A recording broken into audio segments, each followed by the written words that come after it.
السلام علیکم ورحمۃ اللہ وبرکاتہ۔ الحمد للہ نحمده ونستعینه ونستغفره ونعوذ باللہ السمیع العلیم من الشیطان الرجیم اما بعد۔ ان بلا شبہ سعید بن زید، حضرت سعید بن زید رضی اللہ عنہ قال کہا، سمعت میں نے سنا، رسول اللہ صلی اللہ علیہ وسلم سے، یقول فرماتے ہیں، من جو ظلم ظلم کرے، من الارض زمین سے، شیئن کچھ، طوقہ اسے اس کا طوق پہنایا جائے گا، من سے، سبع ارضین 7 زمینوں۔ ان سعید بن زید رضی اللہ عنہ قال سمعت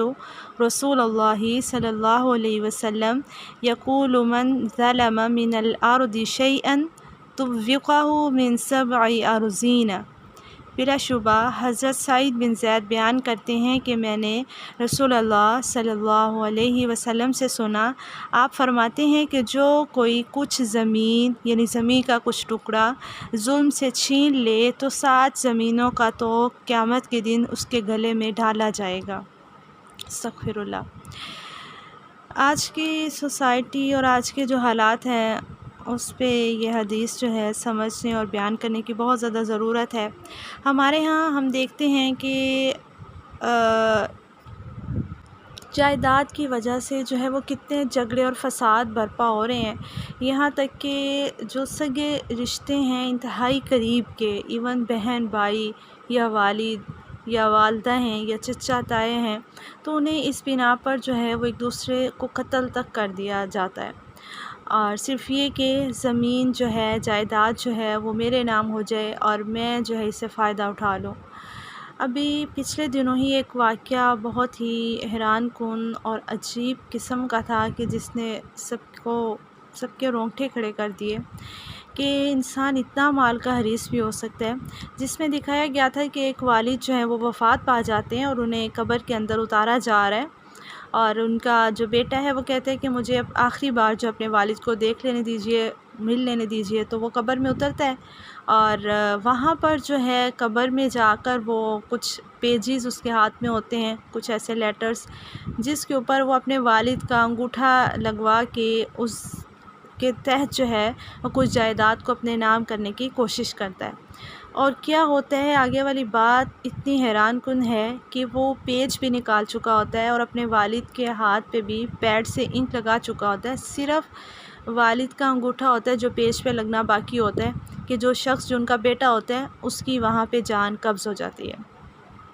اور یہ ویڈیو وائرل بھی ہوئی تھی، شاید آپ لوگوں نے بھی دیکھی ہو، کہ انسان کو اتنا بھی نہیں پتا کہ اس کے آگے کے لمحات کتنے باقی ہے، وہ جو جائیداد لینا چاہ رہا ہے وہ کس حد تک اس سے فائدہ اٹھا سکتا ہے، لیکن اس کے باوجود وہ ہر چیز کو اگنور کر کے صرف زمین کو اپنے نام کروانا چاہتا ہے، جائیداد کو اپنے نام کروانا چاہتا ہے۔ تو اللہ تعالیٰ کے ہاں اس کی کتنی زیادہ سختی ہے کہ جو زمین کا کچھ حصہ بھی ظلم سے لے لے گا تو اسے طوق پہنایا جائے گا قیامت کے دن۔ تو اللہ تعالیٰ کے عذابوں سے تو بچا نہیں جا سکتا، تو بہتر ہے کہ ہم اللہ تعالیٰ کے احکامات پر عمل کر لیں۔ ایک اور بھی واقعہ ہمارے ادھر قریب ہی ایسا پیش آیا جس میں جو ہے بڑے بھائی کو بھی کچھ گھر دے دیا گیا، ایک گھر، اور چھوٹے بھائی کو بھی دے دیا گیا، وہ ایک زمین باقی تھی جو کہ چھوٹے بھائی کے حصے میں آ رہی تھی، اور بڑے بھائی کو شاید کچھ اس کے بدلے میں اور مل رہا تھا، یعنی سرسری سی اس طرح سے بات تھی۔ لیکن بہرحال جو میں بتانا چاہ رہی ہوں وہ یہ کہ وہ زمین کی وجہ سے جو کہ چھوٹے بھائی کا حصہ بن رہا تھا، بڑا بھائی اس سے ناراض تھا اور انہوں نے صلح جب کرنے کی کوشش کی اور لوگوں نے کروانے کی کوشش کی تو انہوں نے یہ آگے شک رکھی کہ اگر تو یہ زمین ہمیں دے دیتے ہیں تو ہم صلح کر لیتے ہیں،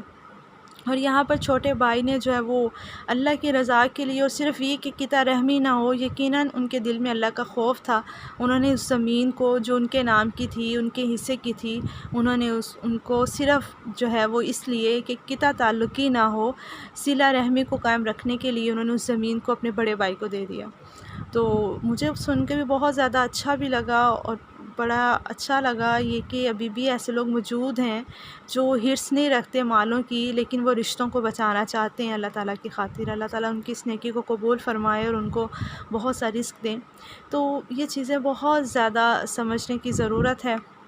اور اس حدیث کو بھی آپ ضرور یاد کریں اور اپنے ساتھیوں کے ساتھ شیئر بھی کریں۔ السلام علیکم ورحمۃ اللہ۔